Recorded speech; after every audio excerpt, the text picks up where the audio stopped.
conference like this, specifically about process. I usually attend a lot more technical conferences. So I'm curious, the makeup of the room a little bit. How many of you would characterize yourself more as a manager?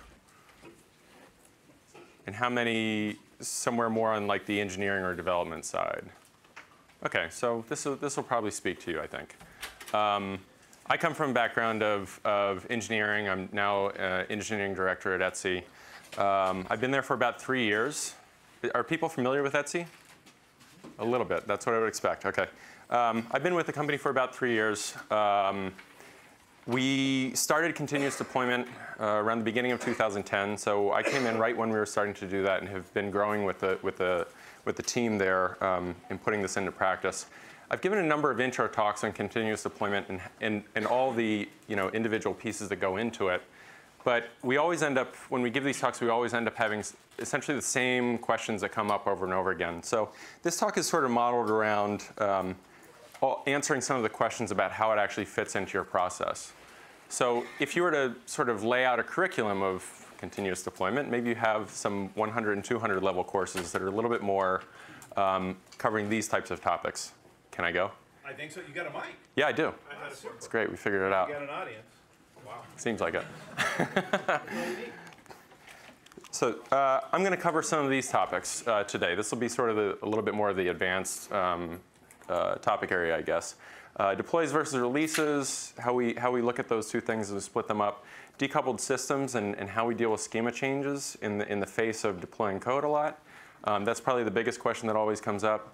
A little bit about architecture and process, and then integration and operations, how this really pays off for us. A little bit about Etsy. Etsy is a marketplace. We connect creative businesses who want to sell online with consumers.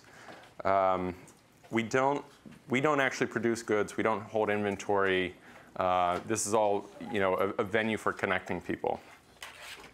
And our primary product is a website. Almost everything we're doing is something that's running on a web server. So we're writing code that we're deploying to web servers. The only places where we actually ship software is in our mobile apps. We do iOS and Android native apps. But we don't do any consulting, and we don't give away any code to or sell any code to other people or have those types of constraints. We're in a growth stage startup. So as you can tell from the look of this, the total gross sales through the marketplace continue to go up and up every year. These last 3 years are the years that we've been doing continuous deployment. This is what December looked like for us. So this is a website that's doing about 1.5 billion page views a month. So as we get into the process and how rapidly the process moves and the size of the team, just realize that this isn't just a startup that is trying to get ground or trying to get awareness. We're actually dealing with like big numbers here, big numbers of page views, big numbers of sales. We have somewhere over 150 engineers on the team. We also have product managers and designers who are functional and contributing code to our code base as well. All of those people are involved with deploying code. And we do this over and over again throughout the day. So the scale of deploys is literally 20 to 30 deploys in a single day on average. And the difference between these yellow and red lines is the yellow lines are where we're deploying our full application stack. The red lines are where we're deploying just a configuration file that manages some feature toggles. So continuous deployment fits into the sort of pattern of continuous deployment. Continuous delivery. So we're deploying changes in small batches. We're doing this repeatedly throughout the day. And we use this as a tool for managing risk and keeping our risk really low. And those two things sometimes seem sort of, the rapid and the low risk seem not to come together really well. So I'll talk a little bit more about that. But first, I'll talk about a few other things. Our architecture stack looks like this. Anybody else in the room who's running Linux, Apache, MySQL, PHP? I didn't expect to see a single hand in here. This is kind of my oddball slide. There's one. There's one. Awesome. So again, I come from a very different background. This isn't a technical talk about use these tools. This is more about the practice and how it works for us. I believe these principles can apply anywhere. You just have to think about how to apply them to what you're using. So I'll tell you a little story about a button. And this is where it all begins. This is the button that everybody on our team uses to deploy code. When you push this button, we deploy all of our application code to our production tier. It takes about 2 minutes for the actual deploy to happen. In total, it takes about 15 minutes from the point when you're committing into our Git repo to running through our tests and validating everything that's automated, maybe doing a little manual poking around the places where you're actually making changes, and then deploying to production. And this is in stark contrast to the process that we had back in 2009 and before, where we had these much larger builds, and we had a build process and a packaging process and a number of people who were involved in pulling all that together from both the operations and engineering sides. This was a scheduled process that people had to sort of get together and plan everything together. But again, now this is down to one engineer on his or her own can deploy code on their own with a single button. And it's something we do all day long. Previously, if we had a problem on the production site, we would be blocked for a good number of hours until we could release a patch or a change. Now we're blocked for at most 15 minutes. And the other really great part about this is that a number of those releases previously would require making changes to a lot of different systems all at the same time. We would schedule maintenance times. We would take the site down offline entirely, sometimes for hours to just release some new code. Now we can do all of this while the site is still running. So this is supposed to be a thing about reducing ceremony to deploying code. So the best way to do that is to make it a common practice that everybody's involved with from day one. So the very first day you start at Etsy, we give you a project where you put your face onto our team page. And that doesn't get you a lot into building really sophisticated software, but it does get you to go through the process of setting up your virtual machine where you do your development, setting up your editor, your preferred editor that you want to work in, learning how to commit to our repo, where the automated tests lie, how to get to that button, and actually pushing that out to production. So that's day one. We have a special challenge on the second day. You fill out your benefits forms. So everybody who commits has access to this button. That's really important to know. It's a very open environment. And when I describe this, people tend to think this sounds really, really scary because I don't know whether I should trust this. I don't know whether this feels safe. And what I would argue is that if it were inherently unsafe, these numbers wouldn't continue to look the way they do. So continuous deployment, just really high level. We talk about this in terms of small and very frequent changes to the site, reducing your batch size really low, like Dean was talking about earlier, constantly integrating into production. This isn't just getting it into your repo or going through an integration server, but also deploying to production. And this is happening over 30 times a day for us right now. So the first question that typically comes up is, what are you doing? How are you actually launching features all the time? And the answer is we're not, right? This is just about breaking down your features into smaller batches, releasing those, and we can release those into dark commits that are gated by config flags. So config flags or feature toggles allow us to have sections of code that are available or viewable to the public, and then also other parts that are either turned off entirely or viewable within our company. So staff can see a different version of the site than what everybody else in the room here would be seeing. A lot of those changes that we're deploying are actually being deployed behind dark config flags. So we keep our flags. You could think about a really sophisticated system for managing your system configuration. We keep it in a simple text, in a PHP file. And it's simply an associative array of different features and then values for whether they're turned on or off. And it gets a little bit more sophisticated than that.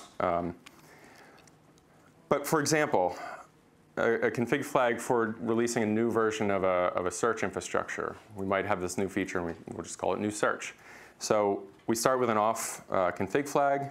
We have our original code, which is using the old service. And then we wrap that service in a conditional. So if the new search is enabled, we'll use the new, we'll use our Solr backend. And if it's not enabled, we'll fall back to grep. And in our config flag, all those config deploys I was talking about earlier, the red lines, we can switch the values for whether on or off. But we have a lot more sort of a more robust system than that. It's not just binary for us, but we also are able to ramp up traffic to percentages of our external users. We can ramp up traffic to our internal staff, or we can even specify like particular whitelists of people. So our batches are deployed, and we validate them in production, but hidden off from the public. So this is generally where we're doing our acceptance testing or internal validation. Some examples of what goes into those deploys. New classes and methods, new libraries that we're writing, things that are not actually wired up to something that's being used on the site right now, but has been committed. It's a piece of work that's finished. Copy changes, graphics, style sheets, all these different types of things that go into building a website.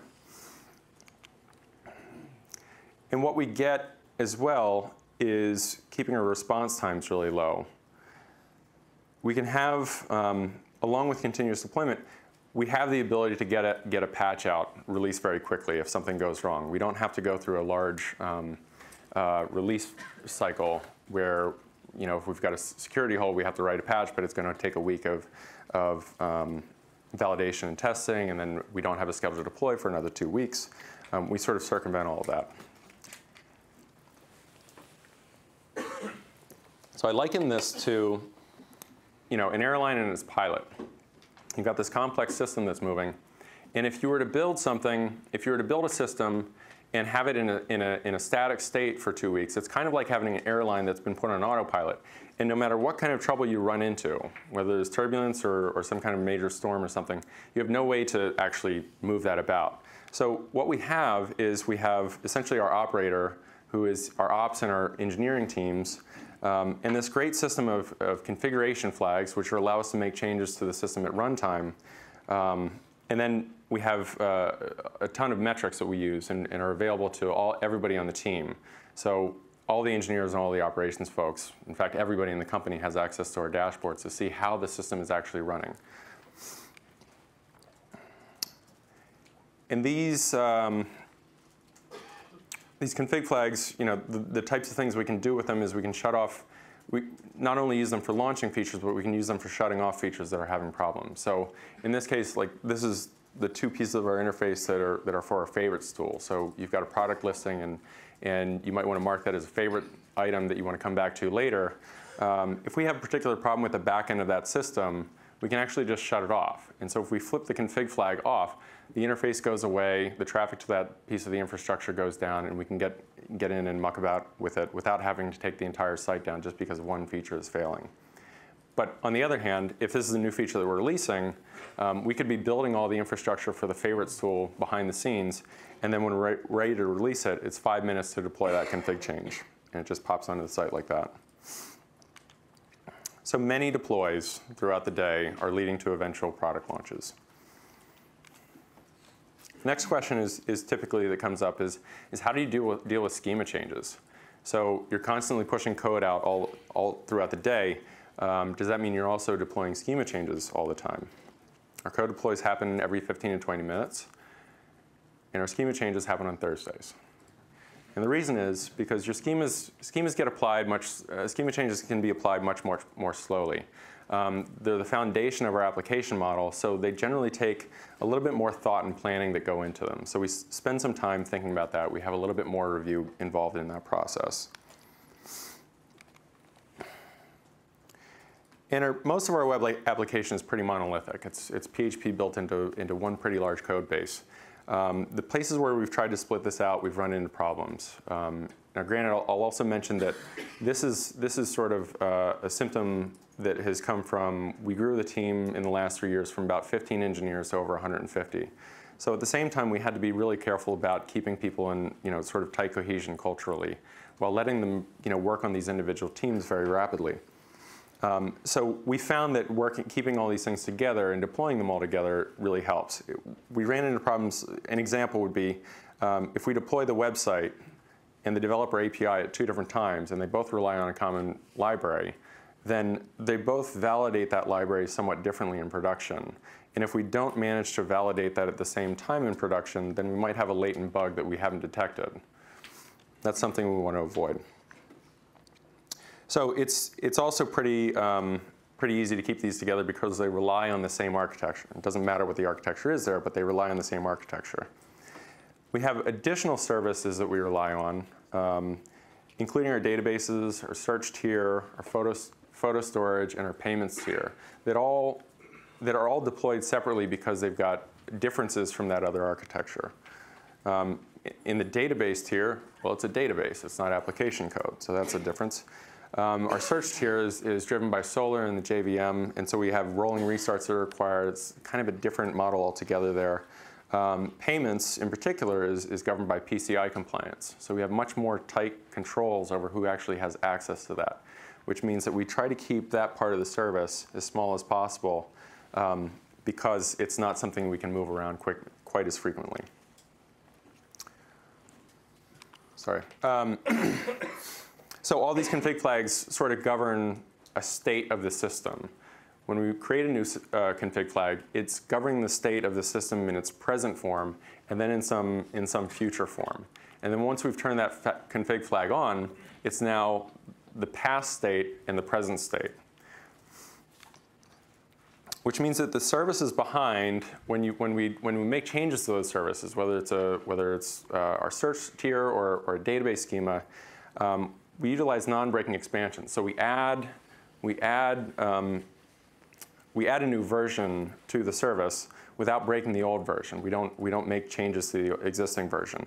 And then the consumer, which might be the client code talking to the database, has to be able to adapt to both of those different versions. And I'll go through a use case that explains exactly how that works for us. This is how we go through changing a database schema. And the example is making a change to these two tables that we had in the past, which had been optimized out to be separate tables, but we realized that they didn't really need to be separate tables. They were in a one-to-one relationship, and it was easier to just grab all the data from one table. So as we were going through another migration of data from a legacy system to a new system, we decided to put these together.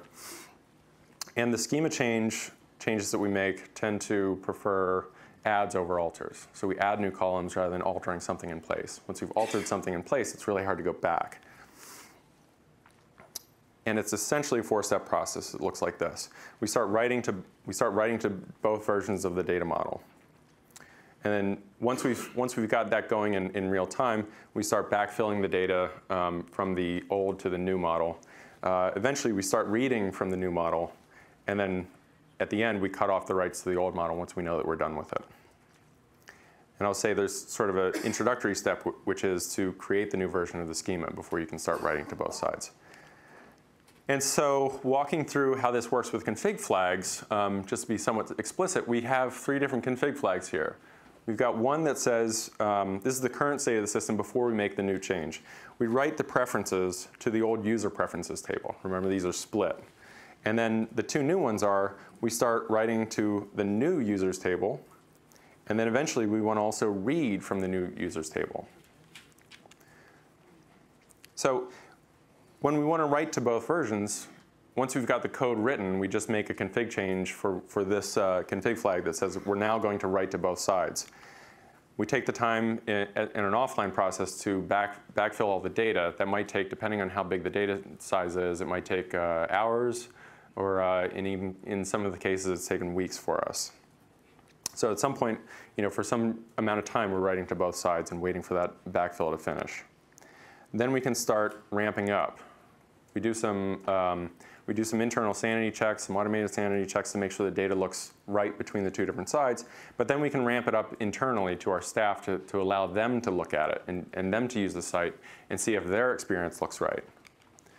And then we can start ramping it up to the public slowly. We start moving users slowly over to the new version. We can go 1%, and then we can go 5%, and eventually we're going to ramp up until we're all the way at 100%. So on for us is synonymous with 100% of public traffic. And eventually, once we know that we're in a good state and we no longer need the old version, we can cut that off. We can turn those writes off, and we'll be completely into the new version. So I often find that after we've developed a pattern like this, that somebody's come along and given it a clever name or sort of more of an enterprisey name. Does anybody know this term, branch by abstraction? Okay, 1, 2, 3, 4. I found that this is exactly what we're doing. We've basically hidden the abstraction of the two versions within our users model. So the users model is respecting the two different config flags, and all of the code that's talking to the users model doesn't care where it's actually getting the data. It just knows that it's going to get that data. So this has become like a very clever place for us to embed config changes as we're doing changes to external services. This is my name for it. I just call it the migration 4-step. So when you clean up all the config flags, this is a great one because we have this process that encourages us to keep using config flags for everything we're doing. And we're pretty pragmatic about this. We think really hard about whether it makes sense to clean them up. We only want to get rid of a config flag if we know that if it's maintaining a state we no longer care about. In some cases, we want to be able to go back to that old state. In some cases, we're still maintaining it. Others, we're not. Sometimes the old state will have such a bad performance characteristic that we would never want to release that because it would be bad for the user experience. But it also comes down to how difficult is the code to read when you've got all these conditionals in it? Has it come to the point where it's difficult to actually trace through what is happening?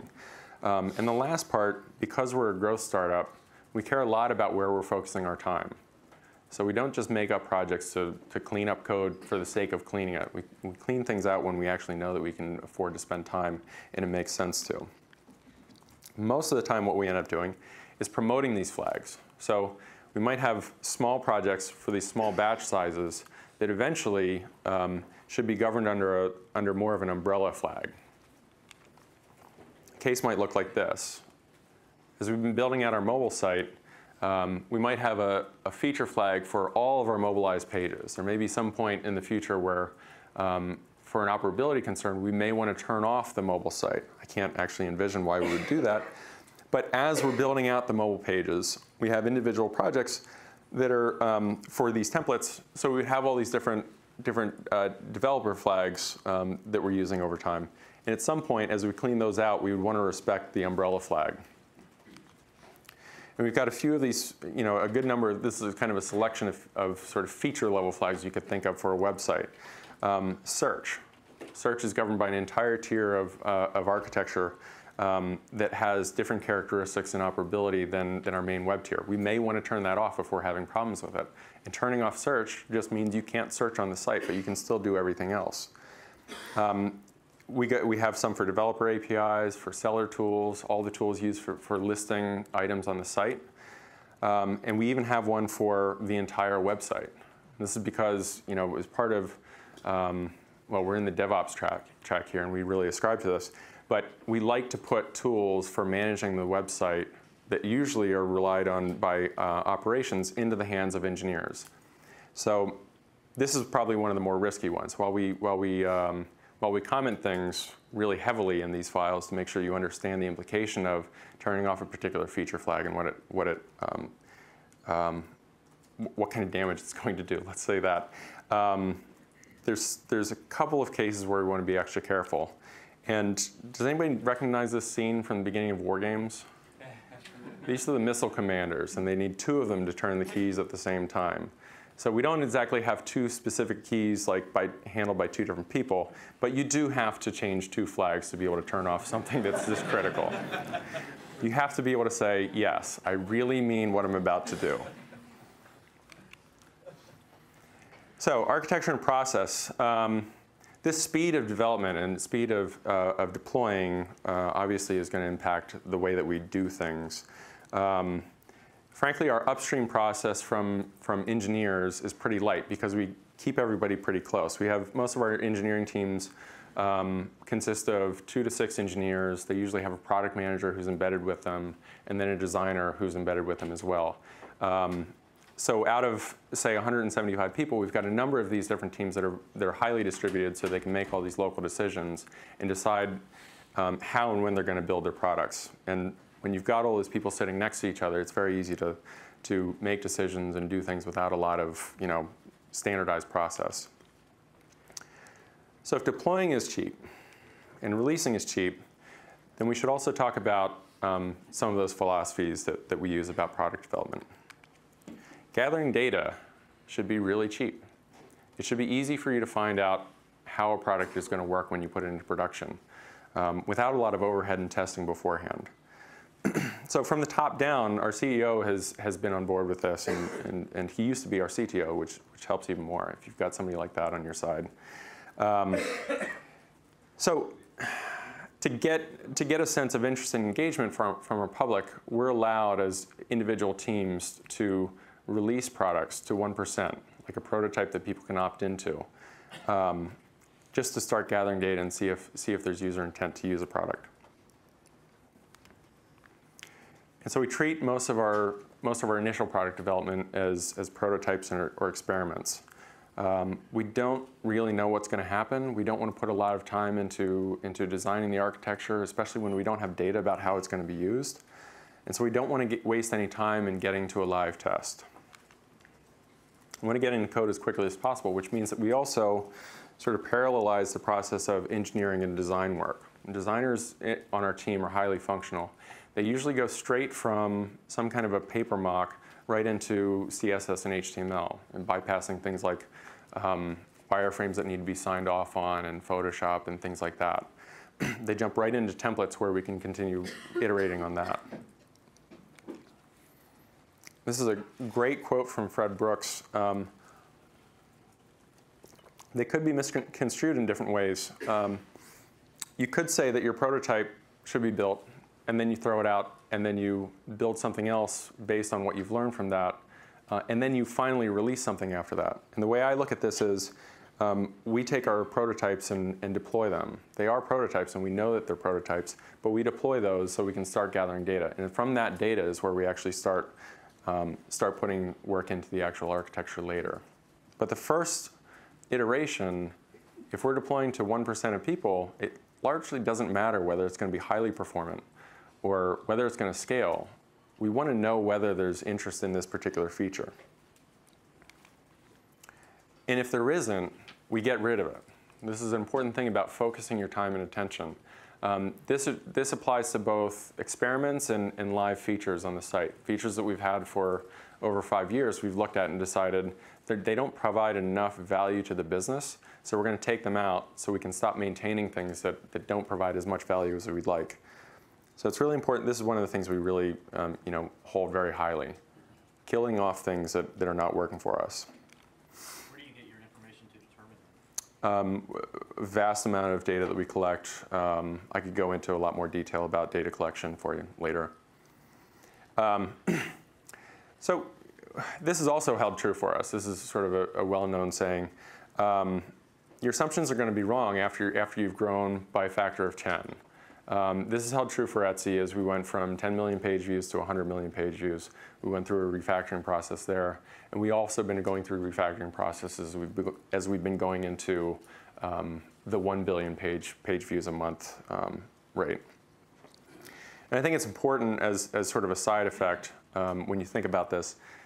It's easy to knock on the people who built the last version. But remember that they were working on a different set of assumptions. They had different needs and constraints when they were building. This is something my CTO has said when we were talking about this talk in the past, and I wanted to just quote it directly because I think he puts it really well. We don't optimize for being right, we optimize for detecting when we're wrong. So if we were optimizing for being right, we would spend a lot more time up front trying to build something for a long, long time. Instead, we build something and throw it out there and then have enough data in place to determine whether it is the right answer or not. And then become really good at changing architecture. Because we've learned how to do this branch by abstraction, that's like our bread and butter. We have teams that are really, really good at building up the four-step process of transferring say, data from one data architecture to another, or moving from one service version to another. And then invest time in architecture once you've gotten to the second or third iteration. This is once you have real data about how users are using a feature. You've either validated that your assumptions were right, or validated that some are wrong. And then you can determine, what kind of scale do you anticipate, and what sort of architecture do you want to build for a feature once you have more of a general notion of how it's actually going to work. So the last section I want to talk about, and thankfully I'm running fairly a little bit early, is integration and operations. How continuous deployment actually allows us to help to validate code and to actually run code on our site. And this comes back to the part where I was talking about earlier, where I said I would talk about risk. We're constantly integrating into production. And the question should come up as, why do you want to do that versus just integrating with your automated tests and pulling everything together and then deploying later? So how do we reduce the risk there? We start, these should look like standard practices. We start with code reviews. And these happen before we make commits. We move on to automated tests. We have automated test suite that runs on a CI server. So we've got actually thousands of tests that are broken down between unit tests and functional tests and integration tests. Those run before every deploy, the entire suite. So why do we bother with integrating in production? It's because our dev environment and our assumptions in dev are never the same as what they are in prod. As close as we try to get them, and as well as we keep our configurations the same between, say, a web server in production and a web server in dev, there's always things that are different in prod. And if they were exactly the same, then all of your automated tests would be perfect ways to validate your code. But as we often find, once we start integrating into production, something usually falls apart. And if we integrate in a large batch, it's going to be a hell of a lot harder to find out what actually went wrong. So we verify frequently in small batches. This is kind of like writing tests, unit tests around code as you're writing the code. You're verifying that the code actually works as you expect, and you're working in a small, discrete manner. So we also verify these small batches of code as we're deploying them to production. Integration into production is actually a test in itself. You're verifying your assumptions of, I wrote this code, I expect it to work a certain way, and once we put it into production, we can test it, as I said, like dark testing. We can validate that it's actually working, and if it's not, then we know exactly what changed or what, we have the small batch we can look at to find out what the problem was. Just to highlight some of the ways that dev can be different from production. Some of the big things are we've got actually real traffic. We have constraints on servers in different ways that we don't have when we're in development. The hardware, the footprint of the hardware is different. The specs of the hardware is different. For us, there's an interesting aspect of, we've been running this site for about 7 years, and we've had changing functionality and feature sets over time. So we have some users on the site who have these really odd use cases that new engineers aren't even aware can happen. Somebody who, a great example is you can set a shop on Etsy to be in vacation mode, which means you're away for a certain amount of time. And so we turn off communications. We take your stuff out of search and browse, so people can't buy it while you're not at the helm. That's a classic thing that people who start engineering on Etsy are unaware of. That there's this user state where some people can be on vacation at a time. And this is a classic one from my own experience, which is entirely embarrassing, but you can sort of guess what happened here. So verify frequently in small batches and start this early in your process. Don't wait until the very end of it. We used to validate actually through a number of different environments. How many use environments that look something like this? Dev, right, just about everybody. We took this as sort of rote. We just assumed that this is what we should be doing. We're going to have a developer environment where we're actually doing most of our work, and then we're going to integrate in QA, and that's where people are going to do some internal testing, and then we'll go to staging, which is kind of during our deploy process, and we'll have some more people looking at it there, and eventually we'll launch production. And what happens is we have different sets of services in each of these environments. We have partitions where we've got databases that are in production. We've got databases that are in staging, and then shared databases between QA and dev. At least this is how we set it up. And if you think that dev isn't the same as prod, what do you think is going to happen to staging, which we rarely use? We don't have developers actually using it all the time. We don't have real users using it all the time. We've got a fair number of people in the company who poke at it every so often or only when they've been asked to. So if we have to maintain a dev environment, then we would also have to maintain staging, and these should all look the same.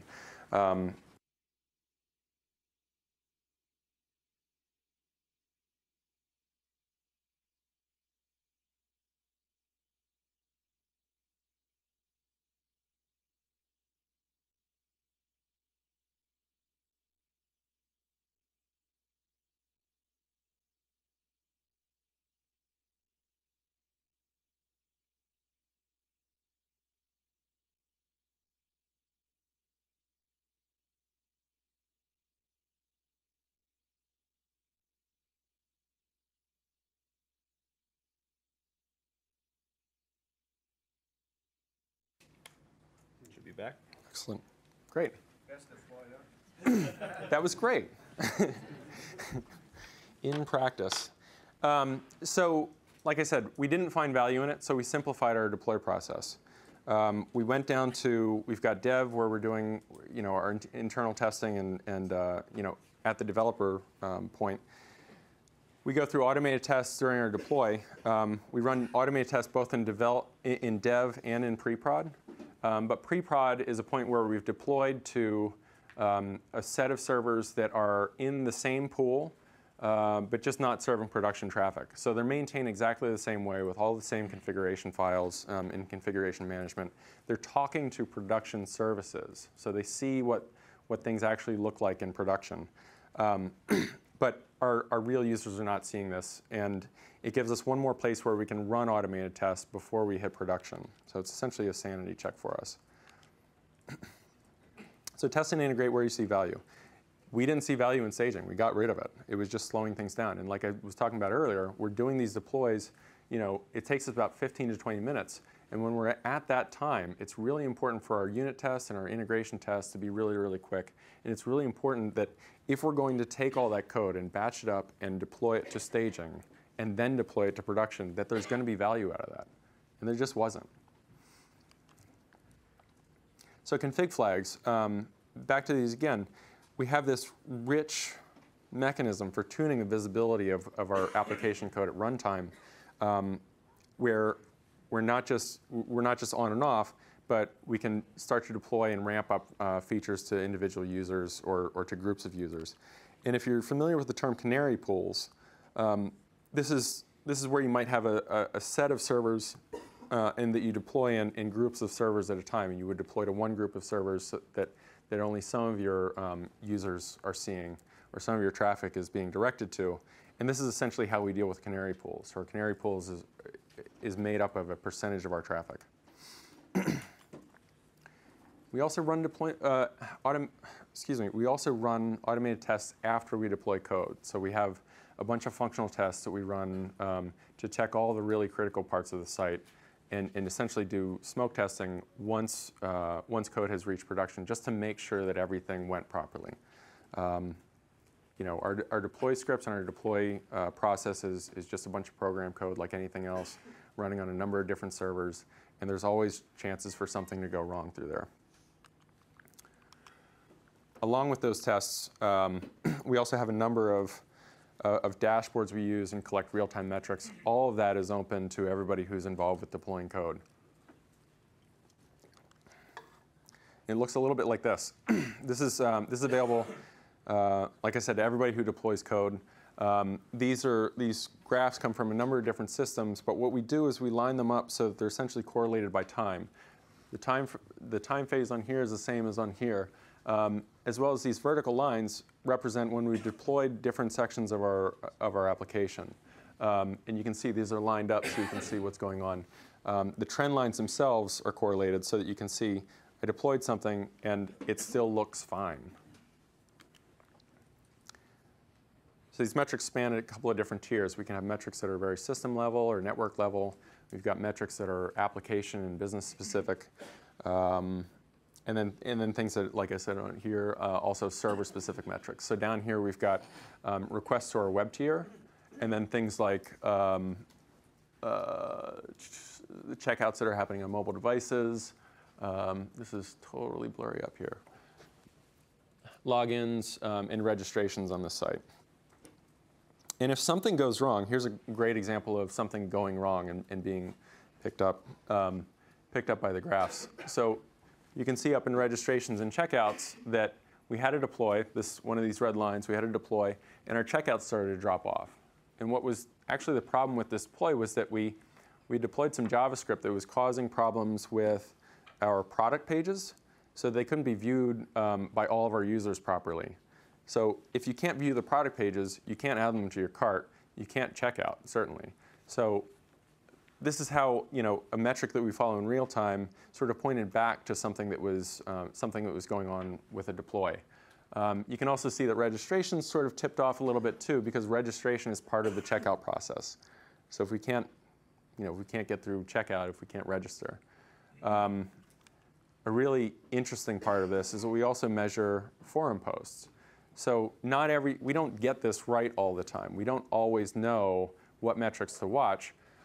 Sometimes by watching what humans are telling you is better than all the other things. So this is what I kind of think about in terms of the DevOps mentality. I think of this as sort of theoretical versus practical engineering. Theoretical being we could write a bunch of code, and we could take a bunch of guesses, and we could spend a lot of time making it perfect and then launching it. Or we could have a team that's working together to build and learn from code that we're running in production and be involved with actually running the website and learning from things. It's this. It's your ability to react to certain situations because you've got a vast amount of metrics at your hands and the tools you need to make changes in a very short amount of time. So having this tight feedback loop gives us a really, really high confidence for the way that we reduce risk. And if you're from the United States, I have a couple of terms on here like Black Friday and Cyber Monday. If you're familiar with those, you know that those are related to the beginning of the holiday shopping season, which happens between Thanksgiving and Christmas. It's about 30 days out from Christmas, and it's a point when e-commerce shops tend to slow down rapidly. If you're really conservative, you stop deploying everything. You stop making changes to your system, and you just hope that it's going to coast through. As you can guess, we don't quite do that. We don't freeze up entirely. What we use is what we call a slush. We slow down. We're more deliberate about what we actually change. We tend to turn off more of the experiments that we have running because we don't know what's going to happen with them. But we still make changes to the system. And a lot of times, they are because we're reacting to things that may be going wrong. They could be bugs that we've found or that have been reported over time. Some of those could be latent. But you can see that this is a little bit hard to see, but there's these lines here that are essentially those 30 days out. We don't really drop off entirely. In fact, the funny thing about this is you can see this dropping off. That's after Christmas when everybody's gone home. So to sort of wrap up, I was thinking about, I just wrote this a couple minutes ago, thinking about Dean's talk and feedback cycles and lean. And a lot of these things are essentially what we're practicing. We don't particularly do a lot of reading on those approaches, but we tend to practice this kind of stuff. And what it really comes down to for us is tightening your feedback cycles. And this is both in the feature development and also in the operability aspects. So tightening the feedback cycle where we can launch something and get real data from users and see if it's actually the right thing. We can also deploy and look at how things are working in production and make changes if we've deployed something that's failing. And that's what I have this morning. Thank you very much.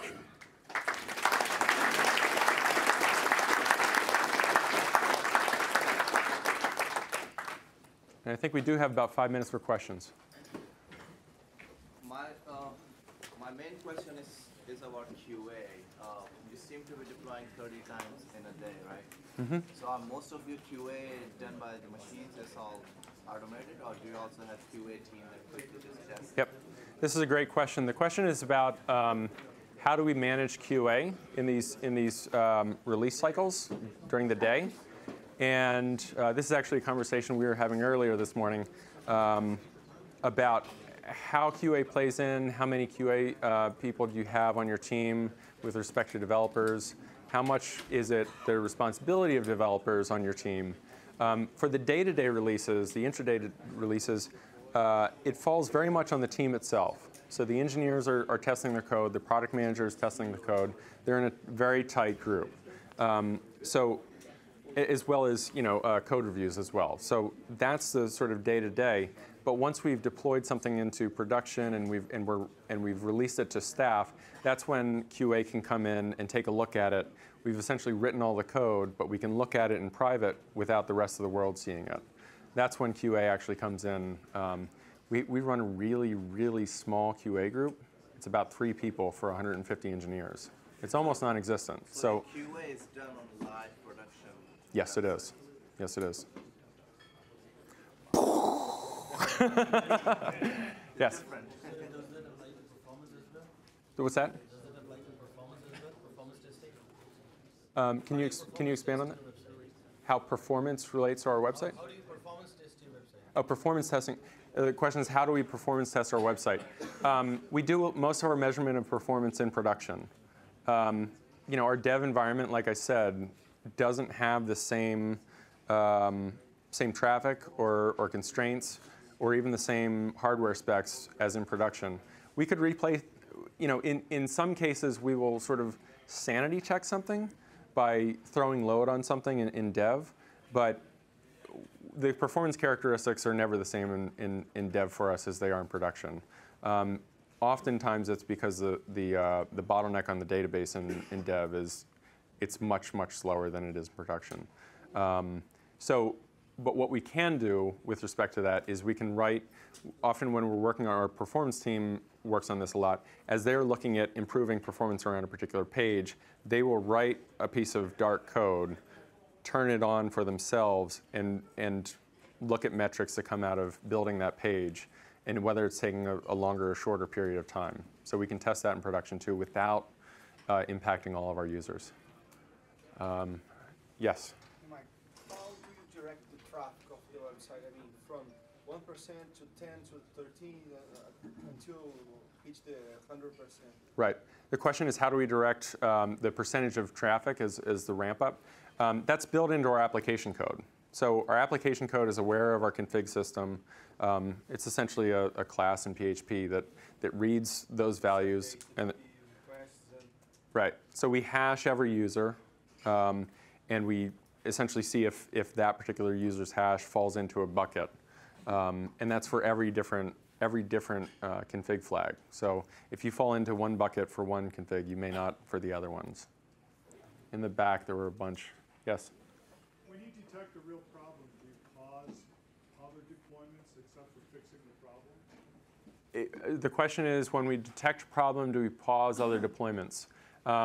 So I didn't go into detail about how our deployment queue works. We actually work on a queue of people who essentially get in line. We manage that. We work out of IRC a lot of the day. So we've got various channels in IRC where people are communicating and talking about what they're building. Usually there's channels per team, but we've got a channel that we use for managing our push queue.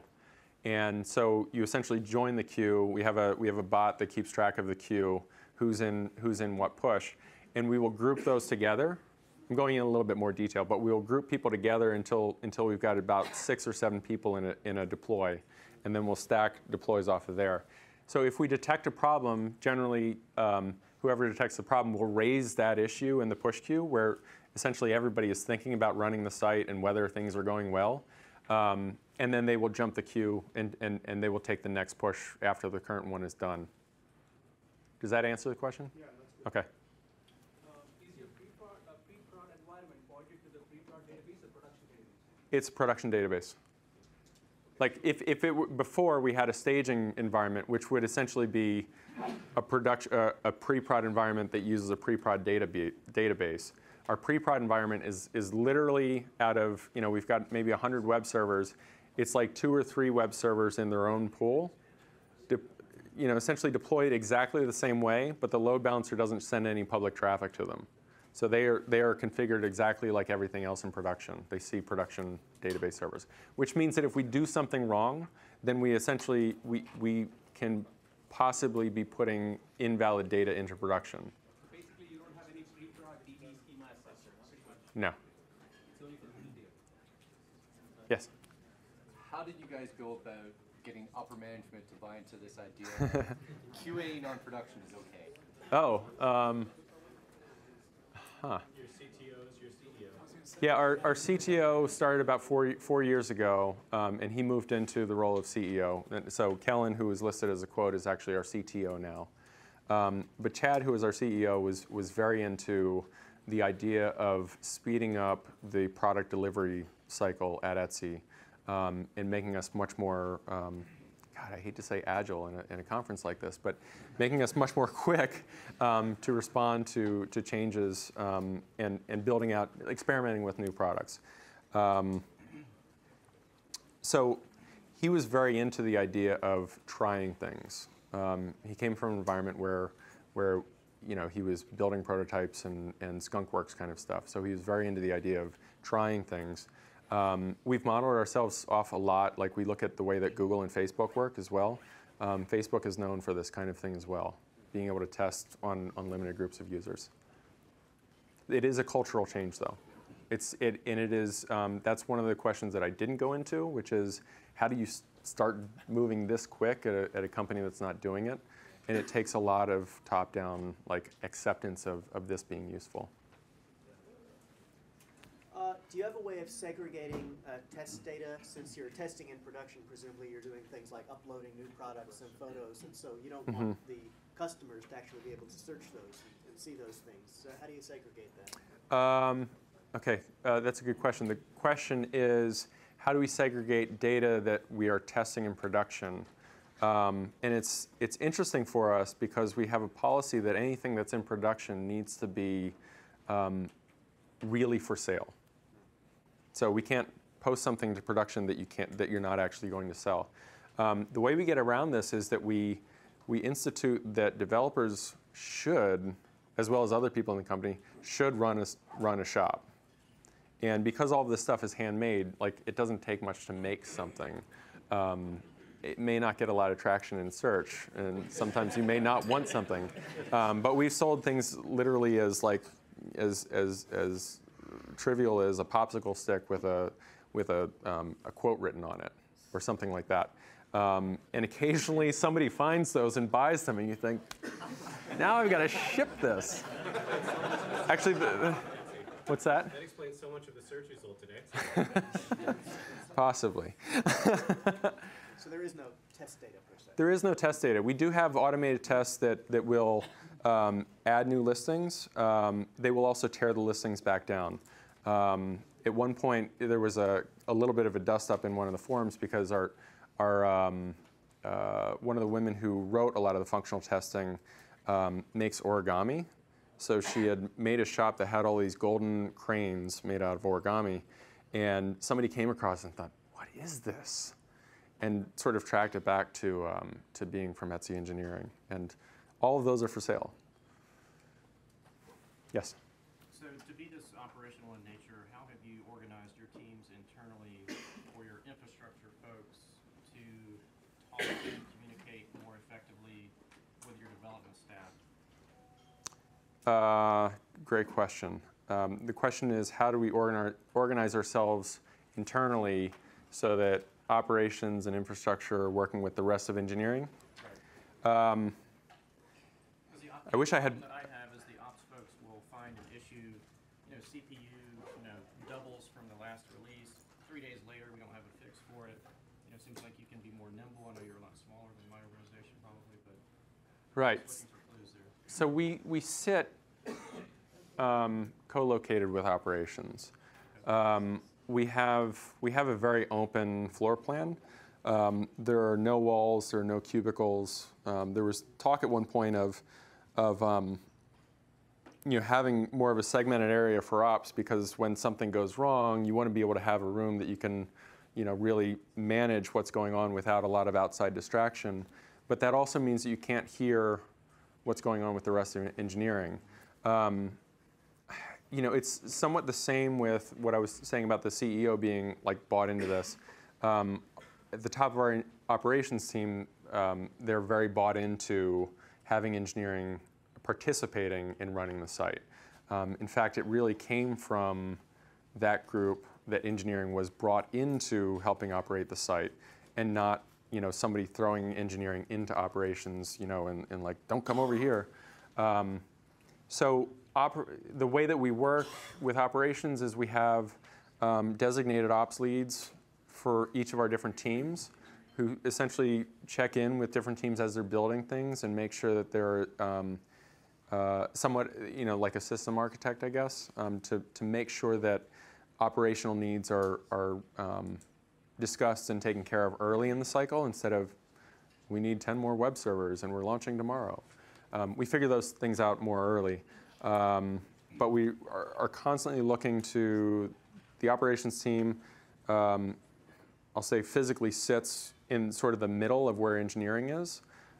We've got a number of dashboards on the wall, so it's very open and transparent what's going on, which also leads to people coming and asking questions when they see something on the wall that they're not sure. Hey, why do we have 20% more Apache requests, but our page views are not going up? And that leads to a conversation. So we look for ways to improve conversation all the time. We did, quite literally, we used to have walls within the office, and we've taken most of those down. Yeah, I'm not sure what else to say about that. Except for the other thing I'll mention, which is where I showed the config flag about being able to turn the site off entirely. We often look for ways of taking things that would be governed by operations, whether because access to particular hardware or your load balancers or things like that, and breaking that model and figuring out how we can stick that into the application. Sometimes that means the application has a little bit more overhead, but it means that the maintainability of it with a much larger group is higher. Yes? For the building system, it's a COTS building system that you use. How do you build and deploy your application? How do we deploy it?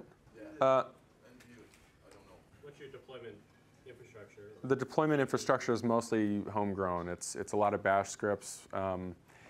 I will go into a point about PHP. This is an interpreted language, and essentially copy files in place, and we don't need to do any rolling restarts. So that's one reason why we've liked sticking with that.